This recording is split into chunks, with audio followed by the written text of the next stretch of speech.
जय Hind. Good morning दोस्तों। BPSC 70 का एग्ज़ाम नज़दीक आ गया है और तैयारी भी ज़ोर शोर से चल रही है। तो मॉडर्न हिस्ट्री का ये क्विक रिवीजन कर लीजिए, क्योंकि मॉडर्न हिस्ट्री से बीपीएससी में ढेर सारा क्वेश्चन आता है।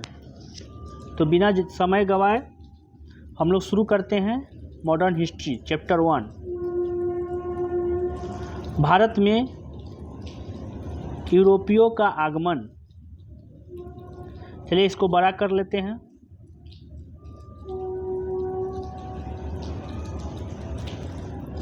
भारत में सबसे पहले आने वाले पुर्तगाली थे। भारत में सबसे पहले कौन आए थे? पुर्तगाली। लेकिन वे अंग्रेज ही थे जो विशाल भारतीय क्षेत्र पर अधिकार करने में सफल रहे और औद्योगिक युग की अग्रणी शक्ति बनकर उभरे। अगला, यूरोपीय लोग भारत क्यों आना चाहते थे? इसका कारण था यूरोप और भारतीयों के बीच सीधा संपर्क पुनः स्थापित करना और वे अरब मुस्लिम मध्यस्थों पर अपनी निर्भरता कम करना चाहते थे। मसाले, चाय, रेशम और कीमती रत्नों जैसी भारतीय वस्तुओं तक आसान पहुंच, जिनकी दुनिया भर में उच्च मांग थी। पुनर्जागरण की भावना ने जहाज निर्माण और नौवहन में प्रगति के साथ मिलकर सभी यूरोपियों को समुद्र का पता लगाने और पूर्व तक पहुंचने के लिए उत्सुक बना दिया। नेक्स्ट, यूरोप में इस अवधि के दौरान कई क्षेत्रों, विशेषतः आर्थिक विकास में तीव्र वृद्धि देखी गई।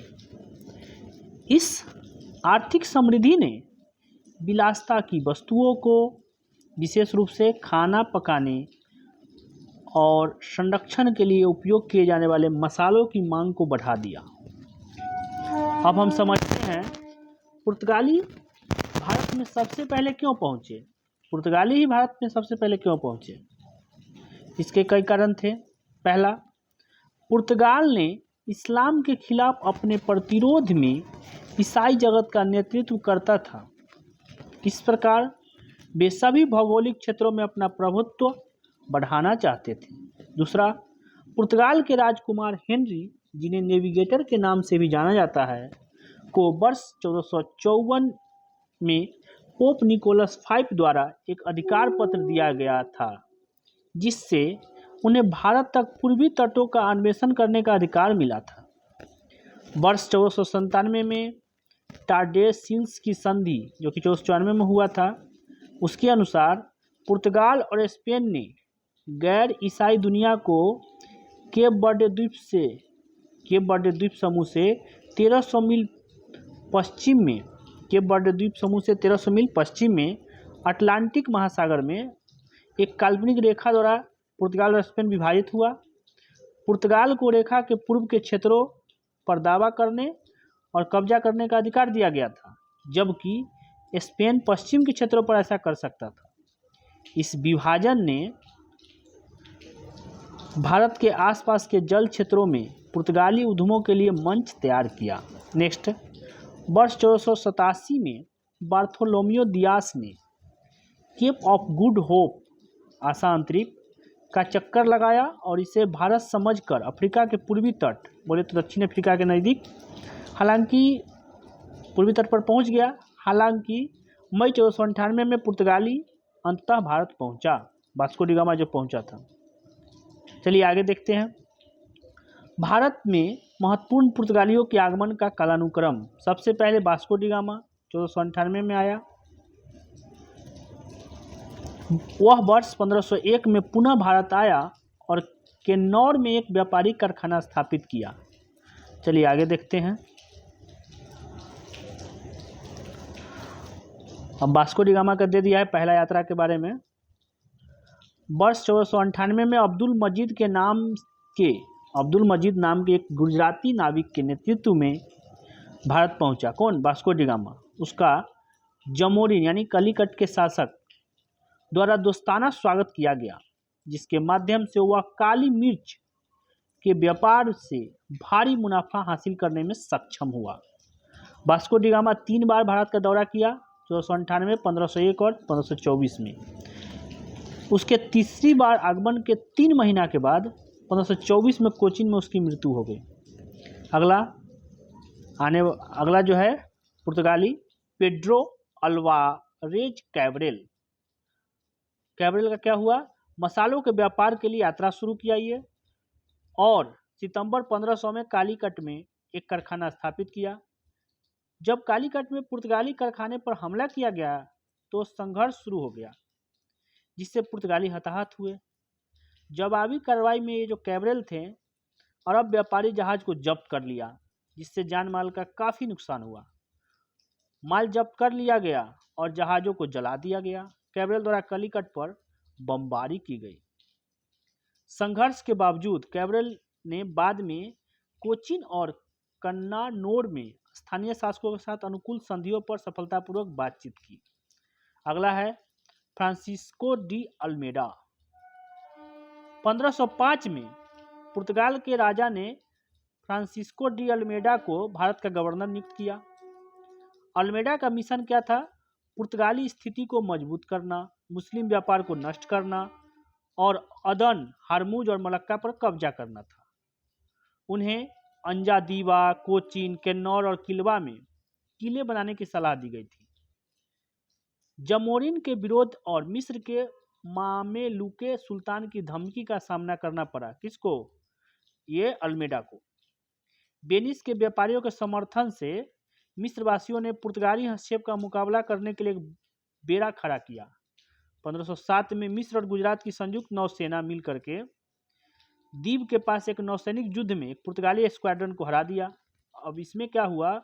इसके परिणाम स्वरूप अल्मेडा के बेटे की मृत्यु हो गई। हार गया और अल्मेडा के बेटे की मृत्यु हो गई। अल्मेडा ने 1508 में दोनों नौसेनाओं को कुचल करके अपनी हार का बदला लिया। अल्मेडा का उद्देश्य क्या था? ब्लू वाटर पॉलिसी, बहुत फेमस है।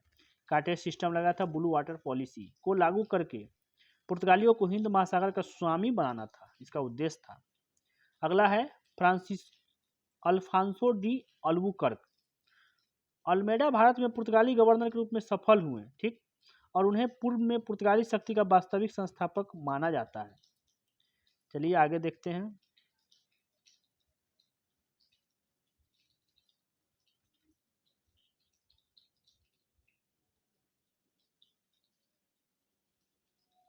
हिंद महासागर पर पुर्तगाली नियंत्रण बनाए रखने के लिए हारमुज, मालाबार, मलक्का के साथ साथ लाल सागर में सफलतापूर्वक अड्डे स्थापित किए।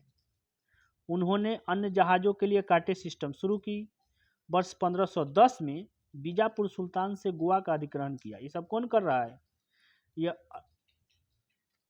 जो है ना, क्या नाम है इसका?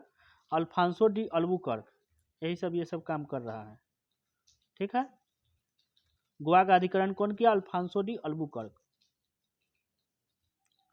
जब ये गोवा का अधिग्रहण किया, जो सिकंदर महान के बाद यूरोपीय नियंत्रण में पहला भारतीय क्षेत्र बना। सिकंदर के बाद ये पहला भारतीय क्षेत्र बना। तंबाकू और काजू जैसी नई फसलें या नारियल की बेहतर वृक्षारोपण किस्में लाई गई।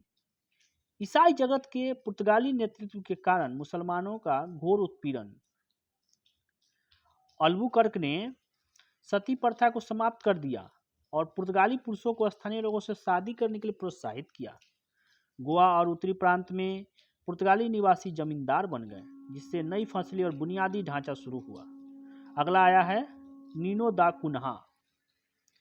नवंबर 1529 में भारत में पुर्तगाली गवर्नर बना। 1530 में पुर्तगाली सरकार का मुख्यालय कोचीन से गोवा स्थानांतरित कर दिया। ये गुजरात के बहादुर शाह ने 1534 में हुमायूं के साथ अपने संघर्ष के दौरान पुर्तगालियों से मदद मांगी। उन्होंने बेसिन द्वीप को उसकी निर्भरता के साथ सौंप दिया और पुर्तगालियों को द्वीप में एक आधार बनाने का वादा किया।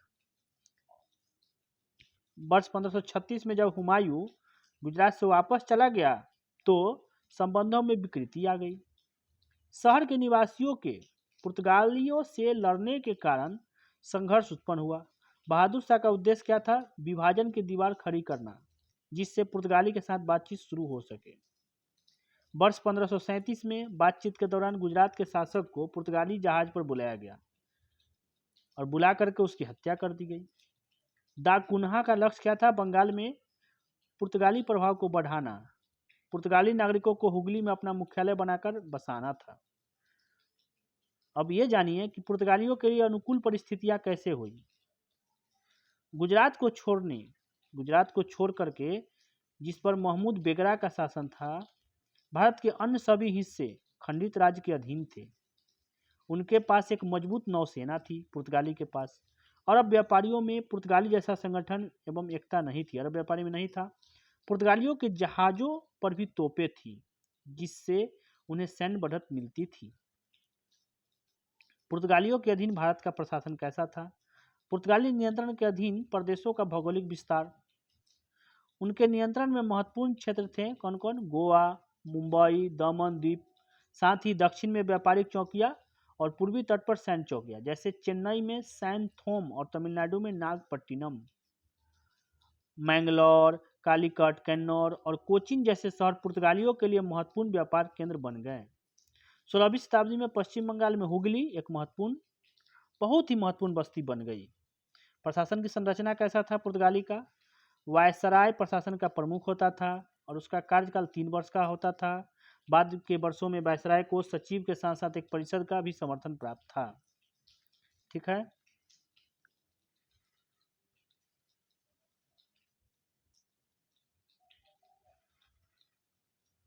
बेंदोर दा फजेंडा दूसरा सबसे महत्वपूर्ण अधिकारी था, जो राजस्व, कार्गो और बेड़े के प्रेषण के लिए जिम्मेदार था। कार्गो की सहायता से कप्तानों का पुर्तगाल के अधीन किलों पर नियंत्रण था। कार्गो की सहायता से। धार्मिक नीति कैसी थी पुर्तगाल का? अपने सभी क्षेत्रों में ईसाई धर्म का प्रचार करना, मुसलमानों का विरोध करना चाहते थे। पुर्तगाली जो है शुरू में हिंदुओं के प्रति सहिष्णु थे, लेकिन बाद में उन्होंने धर्मांतरण को बढ़ावा देने के लिए हिंदुओं पर अत्याचार किया।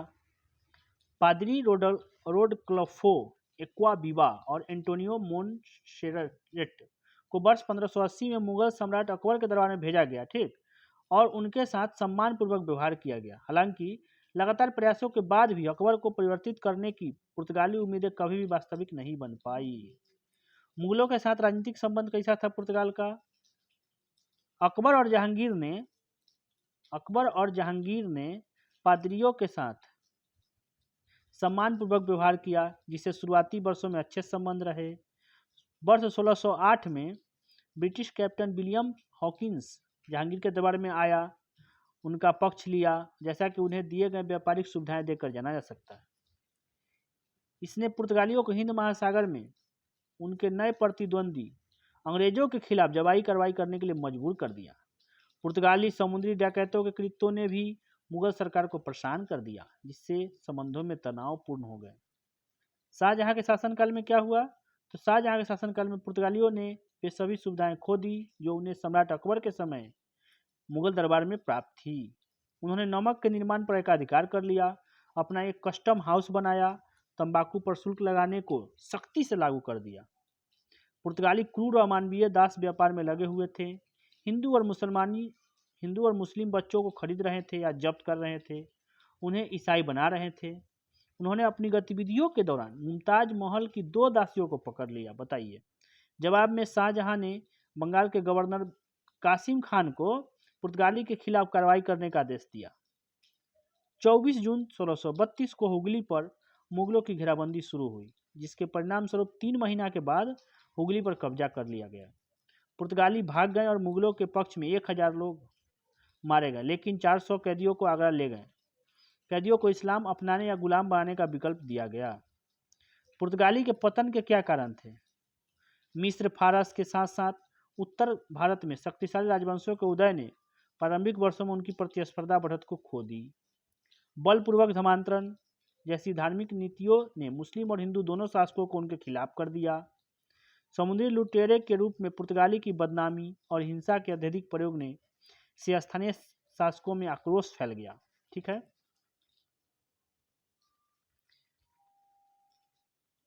बाद में पुर्तगालियों ने अपनी उपनिवेशवादी गतिविधियों के लिए अपना ध्यान ब्राजील पर केंद्रित कर दिया।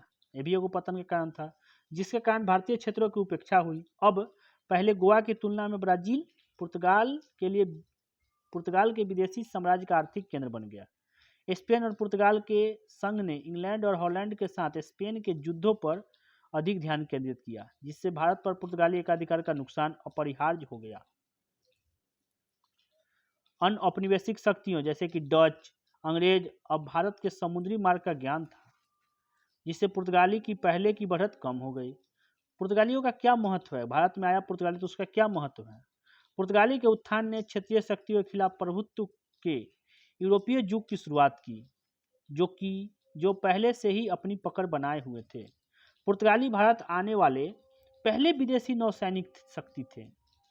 उनके जहाज़ों पर तोपें थी, जिससे उन्हें हिंसा के उपकरणों का उपयोग करके व्यापार पर एकाधिकार करने में मदद मिली।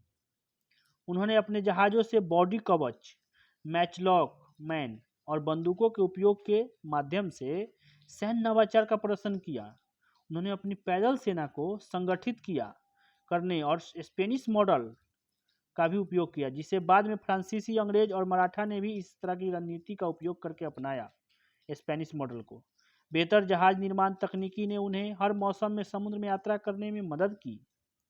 पुर्तगाली ने शाही शस्त्रागार, डॉकयार्ड बनाए और पायलटों के लिए एक नियमित प्रणाली बनाई, जिससे हिंद महासागर की उनकी नौसेना का इष्टतम प्रदर्शन सुनिश्चित हुआ। चलिए, पुर्तगाल खत्म हो गया, अब डच पर आते हैं। डच निवासी, डचों का आगमन और प्रसार। कार्नेलिस डी हाउटमैन वर्ष 1596 में सुमात्रा और बंताम तक पहुंचने वाले पहले डचमैन थे। नीदरलैंड की ईस्ट इंडिया कंपनी का गठन, नीदरलैंड के डच कहते हैं, हॉलैंड डच, 1602 में किया गया, जिसके पास व्यापार करने, क्षेत्र पर कब्जा करने के साथ साथ जरूरत पड़ने पर युद्ध में शामिल होने की शक्ति थी। डचों ने अपना पहला कारखाना कहाँ खोला? 1605 में मसूलीपट्टनम, आंध्र प्रदेश में स्थापित किया। उन्होंने पुर्तगालियों से मद्रास के पास नागपट्टनम पर कब्जा कर लिया, इसे दक्षिण भारत में अपना मुख्य गढ़ बना लिया। अन्य महत्वपूर्ण डच कारखाने सूरत में था, बीमिलीपट्टम में, सूरत में 1616 में, बीमिलीपट्टम में 1641 में, कराईकल में 1645 में, चिंसूरा में 1653 में, बारानपुर नगर में, कासिम बाजार, मुर्शिदाबाद के पास जो है कासिम बाजार, बालासोर, पटना, नागपट्टनम और कोचीन में थे। वे जमुना घाटी और मध्य भारत में निर्मित नील, बंगाल, गुजरात, कोरोमंडल से कपड़ा और रेशम, बिहार से सोरा और गंगा घाटी से अफीम और चावल ले जाते थे। कहाँ से क्या ले आते थे?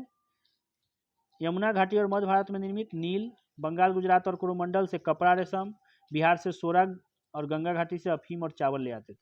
काली मिर्च और मसालों के व्यापार पर डचों का एकाधिकार था। काली मिर्च और मसालों के व्यापार पर वे रेशम, कपास, नील, चावल और अफीम में भी रुचि रखते थे।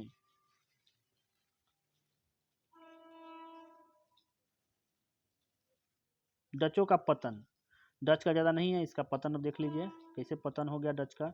डचों की रुचि साम्राज्य निर्माण में नहीं थी, वे व्यापार पर ध्यान केंद्रित करना चाहते थे, व्यापार पर ध्यान केंद्रित रखते थे। एंग्लो डच प्रतिद्वंद्विता, जैसा कि अम्बोयाना नरसंहार 1623 इंडोनेशिया में जो हुआ, जैसी घटनाओं में देखा गया। कौन? अम्बोयाना नरसंहार। एंग्लो डच प्रतिद्वंद्विता बाद में अपने भारतीय क्षेत्रों में स्थानांतरित हो गई। वर्ष 1667 में दोनों पक्षों के बीच एक समझौता हुआ। क्या समझौता हुआ? इस समझौता के द्वारा ब्रिटिश इंडोनेशिया पर अपने सभी दावे वापस लेने पर सहमत हो गए और डच इंडोनेशिया में अपने अधिक लाभदायक व्यापार पर ध्यान केंद्रित करने के लिए भारत से प्रस्थान कर गए। तीसरे एंग्लो डच युद्ध में डच सेना ने बंगाल की खाड़ी में अंग्रेजी जहाज़ों पर कब्जा कर लिया। 7 साल के युद्ध के दौरान अंततः अंग्रेजों ने जवाबी कार्रवाई की। 1759 में हुगली की लड़ाई जीत ली। हुगली की लड़ाई 1759 में हुआ था, जिसे बिदारा की लड़ाई और चिनसुराह की लड़ाई के नाम से भी जाना जाता है। ये लड़ाई ने भारत में डच महत्वाकांक्षाओं को खत्म कर दिया और अंग्रेजों के उत्थान का कारण बना। 1580 में क्या हुआ? फ्रांसीसी ड्रेक की दुनिया भर की यात्रा किया और 1588 में स्पेनिश आर्मडा पर अंग्रेजों की जीत ने अंग्रेजों में उद्यम की नई भावना पैदा की। अब चलिए, अंग्रेज आ गया है। यहीं से असली बवाल शुरू होगा। महारानी एलिजाबेथ प्रथम ने 31 दिसंबर 1600, सोचिए 1 दिन और लेट होता तो जनवरी 1700 हो जाता,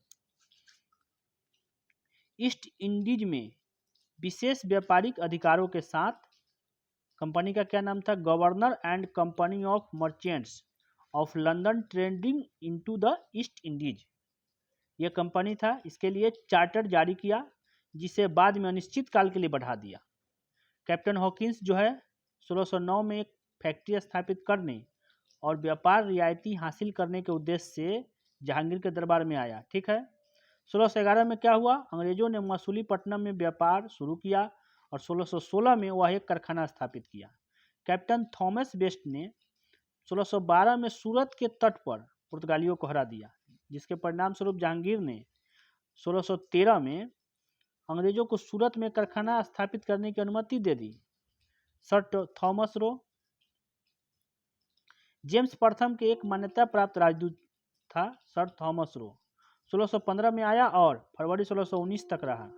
हालांकि जहांगीर के एक वाणिज्यिक संधि संपन्न करने में असफल रहे। एक वाणिज्यिक संधि था वो असफल हो गया करने में। थॉमस रो ने आगरा, अहमदाबाद और ब्रोंच में कारखाने स्थापित करने की अनुमति सहित कई विशेषाधिकार प्राप्त की। अब चलिए ब्रिटिश नियंत्रण के अधीन प्रमुख क्षेत्र क्या क्या थे। अंग्रेजों को गोलकुंडा में स्वतंत्र रूप से व्यापार करने का विशेषाधिकार देने के लिए 1632 में गोलकुंडा के सुल्तान द्वारा गोल्डन फरमान जारी किया गया। बॉम्बे को राजा चार्ल्स द्वितीय को दहेज उपहार के रूप में दिया गया था, जिन्होंने बाद में इसे 1668 में 10 पाउंड वार्षिक भुगतान पर ईस्ट इंडिया कंपनी को दे दिया था। बाद में बॉम्बे जो है पश्चिमी प्रेसिडेंसी का मुख्यालय बन गया। 1639 में चंद्रगिरी के शासक विजयनगर साम्राज्य के प्रतिनिधि जो थे ने मद्रास में एक गढ़वाल फैक्ट्री बनाने की अनुमति दी, जो बाद में फोर्ट सेंट जॉर्ज बन गई। मसूलीपट्टनम को दक्षिण भारत में अंग्रेजी मुख्यालय के रूप में बदल दिया गया। चलिए आगे देखते हैं। अब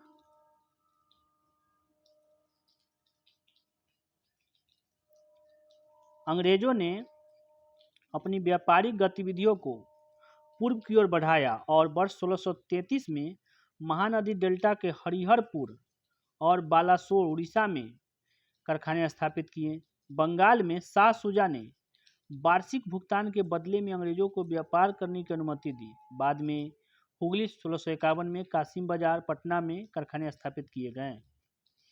विलियम हेजेज ने किलेबंदी बस्ती बनाने की कोशिश की लेकिन असफल रहा।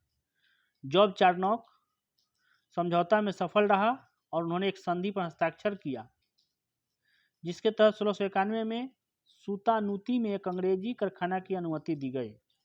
वर्ष 1698 में अंग्रेज 3 गांवों सूतानूती, गोविंदपुर और कालीघाट की जमींदारी उनके मालिकों से खरीदने की अनुमति प्राप्त करने में सफल रहे।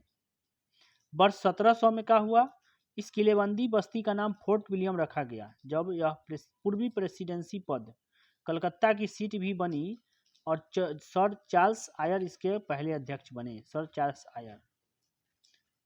फर्रुख सियार का फरमान 1715 में जॉन सरमैन ने मुगल सम्राट फर्रुख सियार से 3 फरमान हासिल किए, जिससे कंपनी को बंगाल, गुजरात और हैदराबाद में विशेषाधिकार प्राप्त हुए। फरमानों को कंपनी का मैग्ना कार्टा माना जाता था। इनमें बंगाल में अतिरिक्त सीमा शुल्क से छूट, दस्तक जारी करने की अनुमति, कलकत्ता के आसपास अधिक भूमि किराए पर लेना और हैदराबाद में व्यापार में शुल्क से मुक्ति शामिल थी। सूरत में कंपनी को 10,000 रुपया के वार्षिक भुगतान पर सभी कार्यों से छूट दी गई थी। बम्बई में ढाले गए कंपनी के सिक्के पूरे मुगल साम्राज्य में पहचाने जाते थे। अब चलिए Denmark. Danish east India company की स्थापना 1616 में हुई थी और उन्होंने वर्ष 1620 में तंजौर के पास त्रावणकोर में अपना पहला कारखाना स्थापित किया। कलकत्ता के पास सेरामपुर उस समय की सबसे महत्वपूर्ण डेनिश बस्ती थी। डेनिश वाणिज्यिक या राजनीतिक हितों के बजाय मिशनरी गतिविधियों में अधिक रुचि रखते थे। अगला चलिए फ्रांसीसी। व्यापार के उद्देश्य से भारत आने वाले अंतिम यूरोपीय फ्रांसीसी थे। कॉम्पैग्निडेस इंडेस ओरिएंटल्स फ्रांसीसी ईस्ट इंडिया कंपनी की स्थापना वर्ष 1664 में लुई 14वां के शासनकाल के दौरान मंत्री कोलवर्ट द्वारा की गई। कंपनी को हिंद और प्रशांत महासागरों में फ्रांसीसी व्यापार पर 50 साल का एकाधिकार और साथ ही अन्य रियायतें भी मिली। भारत में पहली फ्रांसीसी फैक्ट्री 1667 में सूरत में फ्रांसीसी किरान द्वारा स्थापित की गई। किरान के साथ आए एक फ्रांसीसी व्यक्ति मरकरा गोलकुंडा के सुल्तान से पेटेंट प्राप्त करने के बाद 1669 में मसूलीपट्टनम में एक और फ्रांसीसी फैक्ट्री स्थापित की।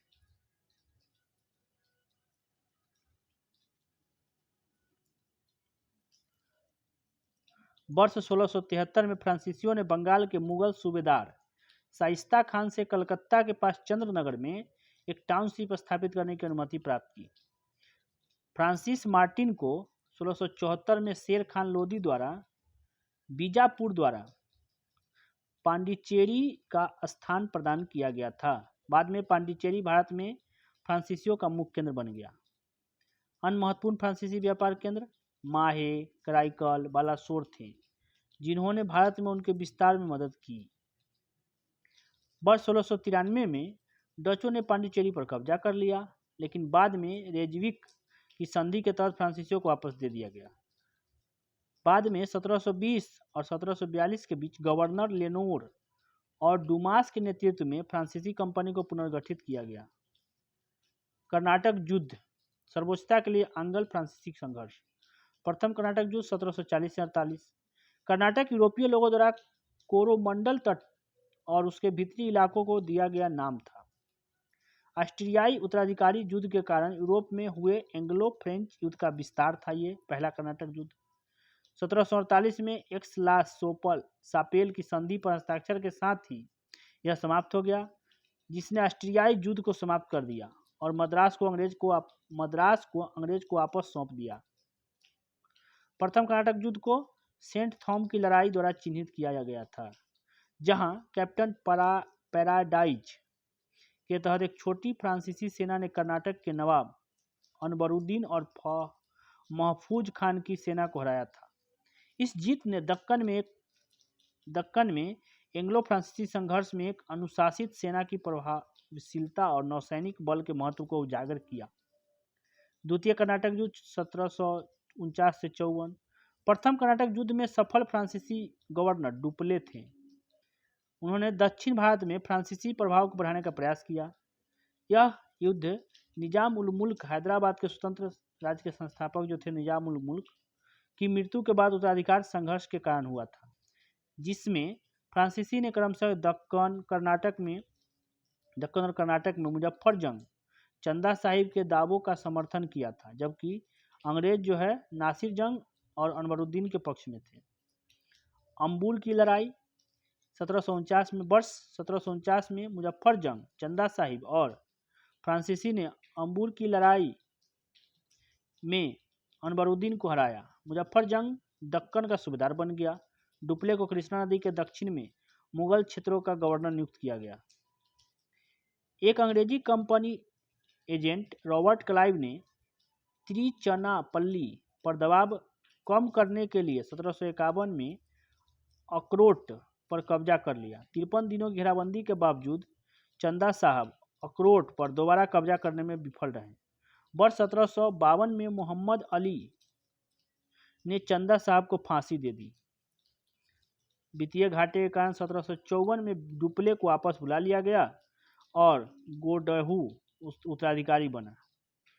अंग्रेज और फ्रांसीसी देशी विवादों में हस्तक्षेप न करने पर सहमत हुए और अपने वाले क्षेत्रों को बरकरार रखा।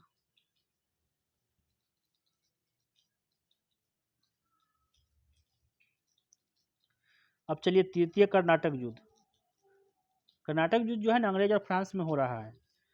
यूरोप में सप्तवर्षीय युद्ध के परिणाम स्वरूप शुरू हुआ था, जिसका भारत में आंग्ल फ्रांस प्रतिद्वंदिता पर प्रभाव पड़ा। बांडीवास की लड़ाई बहुत फेमस 1760 में। तीसरे कर्नाटक युद्ध की निर्णायक लड़ाई 22 जनवरी 1760 को तमिलनाडु के बंडीवास में अंग्रेजों ने जीती थी। अंग्रेजों के जनरल आयरकुट ने काउंट थॉमस आर्थर डी लाली के अधीन फ्रांसीसी सेना को पूरी तरह से परास्त कर दिया और बुस्सी को बंदी बना लिया। इस लड़ाई के कारण भारतीय उपमहाद्वीप में अंग्रेज सर्वोच्च यूरोपीय शक्ति के रूप में उभरे।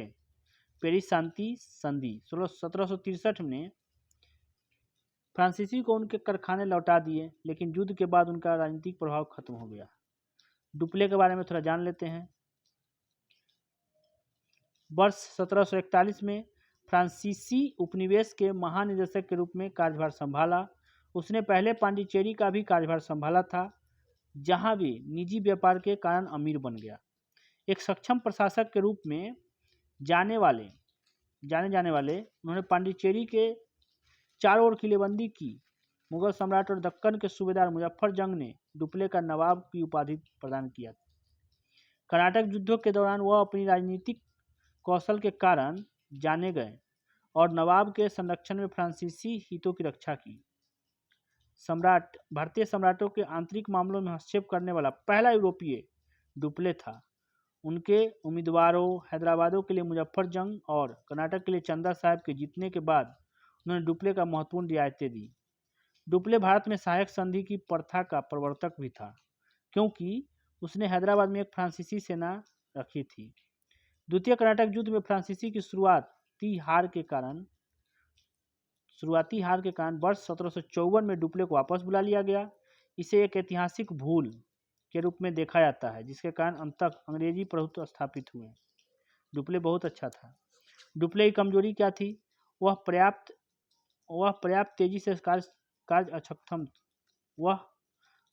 तेजी से कार्य अक्षम था करने के बजाय सोचने और उनके घटित होने की आशा करने में बहुत समय लगा देता था। डुप्ले के निरंकुश व्यवहार के कारण फ्रांसीसी में झगड़े होने लगे थे। उसके पास कोई सैन्य अनुभव नहीं था, न ही उसने लड़ाई लड़ी थी। इस प्रकार उनके विचार जमीनी हकीकत से बहुत दूर थे। अब सोचिए कि फ्रांसीसी अंग्रेज से क्यों हार गए। अंग्रेजी कंपनी कम सरकारी नियंत्रण वाला एक निजी उद्यम था, जबकि फ्रांसीसी कंपनी जो है सरकारी कंपनी थी, जिसे विलंबता और सरकारी नीतियों के कारण बाधित थी। अंग्रेजी नौसेना की श्रेष्ठता ने उन्हें फ्रांस और भारत में उनकी संपत्ति के बीच समुद्री संपर्क को कम करने में मदद की। अंग्रेजों ने विस्तार के दौरान कभी भी अपने वास्तविक हितों की उपेक्षा नहीं की। इस प्रकार उनके पास युद्ध लड़ने के लिए आवश्यक धन की कमी नहीं होती थी। दूसरी ओर क्षेत्रीय महत्वाकांक्षा के अधीन अपने व्यावसायिक हितों के अधीन होने के परिणाम स्वरूप फ्रांसीसी कंपनी आर्थिक रूप से कमजोर हो गई थी।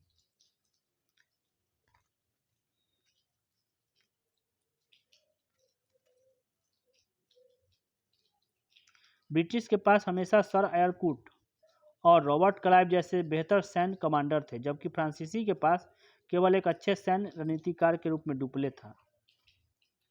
अन्य यूरोपीय शक्तियों की तुलना में अंग्रेजी की सफलता के कारण क्या थे? इसके पीछे कई कारण थे। इंग्लिश ईस्ट इंडिया कंपनी एक निजी कंपनी थी जो निदेशक मंडल द्वारा नियंत्रित थी। उनके प्रतिस्पर्धियों के विपरीत जो राज्य के स्वामित्व वाली और सामंतवादी थी। अंग्रेजों की नौसेना श्रेष्ठता ने उन्हें पुर्तगालियों को हराने के साथ साथ हिंद महासागर में अन्य प्रतिस्पर्धियों के विस्तार को सीमित करने में मदद की। इंग्लैंड में औद्योगिक क्रांति ने भाप इंजन और पावर लूम जैसी मशीनों के माध्यम से उत्पादकता में वृद्धि की और इंग्लैंड को अपना प्रभुत्व बनाए रखने में मदद की। ब्रिटिश सैनिक जो है अच्छी तरह से प्रशिक्षित थे और कुशल नेतृत्व में सेवा दी गई थी, जिससे अंग्रेजों को युद्ध में बड़ी सेनाओं को हराने में मदद मिली। ब्रिटेन ने राजनीतिक स्थिरता ने उसके व्यापार को समर्थन दिया, जबकि फ्रांस जैसे अन्य देश क्रांतियों और हिंसा में फंस गए थे। स्पेन, पुर्तगाल या डच की तुलना में ब्रिटेन धर्म को लेकर कम उत्साही था और ईसाई धर्म के प्रचार के लिए कम प्रेरित था। इस वजह से इसके शासन के विषयों ने इसे अन्य औपनिवेशिक शक्तियों की तुलना में कहीं अधिक स्वीकार किया। बैंक ऑफ इंग्लैंड, जो दुनिया का पहला केंद्रीय बैंक था, ने अंग्रेजों को धन प्राप्त करने के लिए ऋण बाजार का उपयोग करने में मदद की। इस प्रकार कंपनी के पास अपने प्रतिद्वंदियों को हराने के लिए धन उपलब्ध रहता था। इसकी तुलना में आर्थिक रूप से ब्रिटेन के साथ प्रतिस्पर्धा करने की कोशिश में फ्रांसीसी अंतर दिवालिया हो गए। बताइए। ब्रिटिश विजय की पूर्व संध्या पर भारत। 18वीं शताब्दी के पूर्वार्ध में शक्तिशाली मुगलों का पतन शुरू हो गया। औरंगजेब 1658-1707 के शासनकाल में भारत में मुगल सत्ता के अंत की शुरुआत हो गई थी। बाद में मोहम्मद शाह के शासन के दौरान हैदराबाद, बंगाल, अवध और पंजाब के स्वतंत्र राज्यों की स्थापना हुई। मराठों ने शाही सिंहासन के उत्तराधिकारी के लिए जोर लगाना शुरू कर दिया, क्योंकि कई क्षेत्रीय प्रमुखों ने अपनी स्वतंत्रता घोषणा करना शुरू कर दिया। मुगलों के सामने चुनौतियां। मुगलों के सामने क्या चुनौती थी? बाहरी चुनौती थी नादिर शाह का आक्रमण 1738-39 में, करनाल की लड़ाई 1739 में जो हुआ था, मुगल सेना को हराया नादिर शाह ने। मोहम्मद शाह मुगल शासक को बंदी बना लिया। मयूर सिंहासन, कोहिनूर हीरा और कई मूल्यवान वस्तुएं मुगलों से छीन ली गई। नादिर शाह ने काबुल सहित सिंधु के पश्चिम में रणनीतिक रूप से महत्वपूर्ण मुगल क्षेत्र हासिल कर लिया। इस प्रकार भारत एक बार फिर उत्तर पश्चिम से होने वाले हमलों के प्रति असुरक्षित हो गया।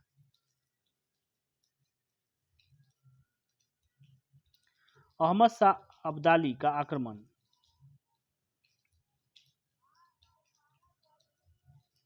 वर्ष 1757 में दिल्ली पर कब्जा कर लिया और मुगल सम्राट की निगरानी के लिए अफगान कार्यवाहक को ज्ञापन शासन सौंप दिया। अब्दाली ने आलमगीर द्वितीय को मुगल सम्राट और नजीब उद दौला रोहिला प्रमुख को मीर बख्शी के रूप में मान्यता दी, जिसे अब्दाली के एजेंट के रूप में कार्य करना था। पानीपत की तीसरी लड़ाई 1761 में अब्दाली भारत वापस आया और उन मराठों को हराया जिसने रघुनाथ राव के नेतृत्व में दिल्ली पर कब्जा कर लिया था।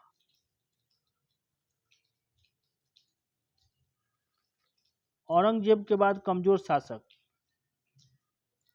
बहादुर शाह प्रथम 1707 से 12, इसे शाह ए बेखबर के नाम से भी जाना जाता था। उन्होंने मराठों, राजपूतों और जाटों के बीच साथ शांति नीति अपनाई। बाद में सिख नेता बंदा बहादुर विद्रोह करने लगा।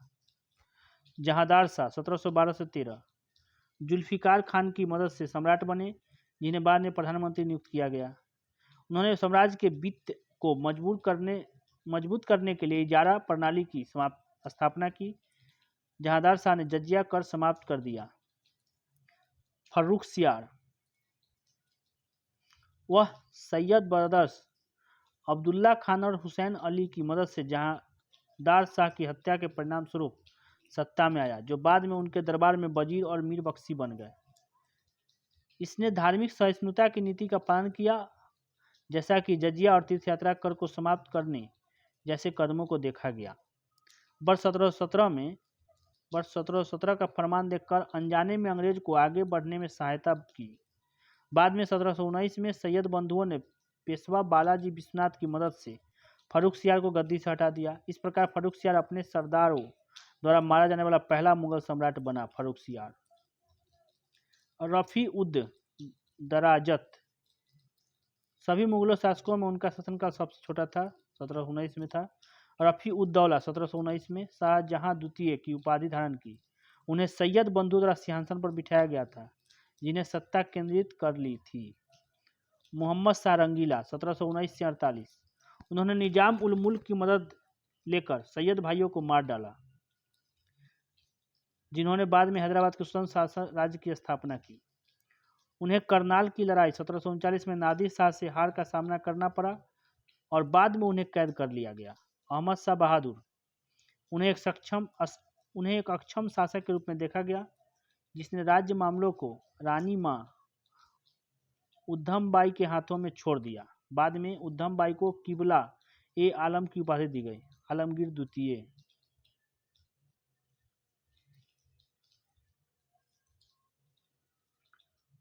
वह जहांदार शाह का पुत्र था।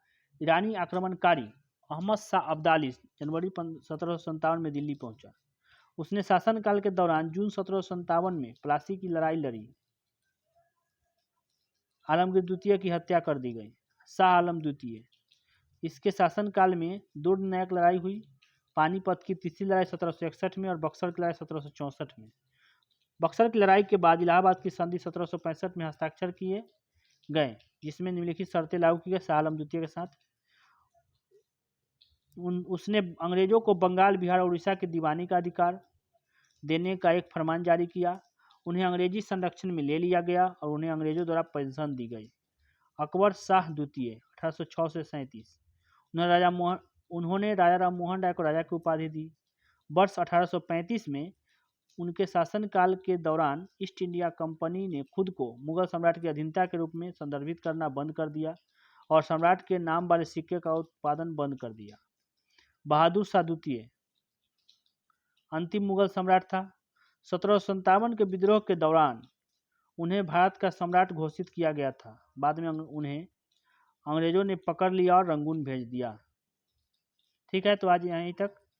जय हिंद, जय भारत। अगर वीडियो अच्छा लगे तो वीडियो को लाइक और चैनल को सब्सक्राइब कर दें।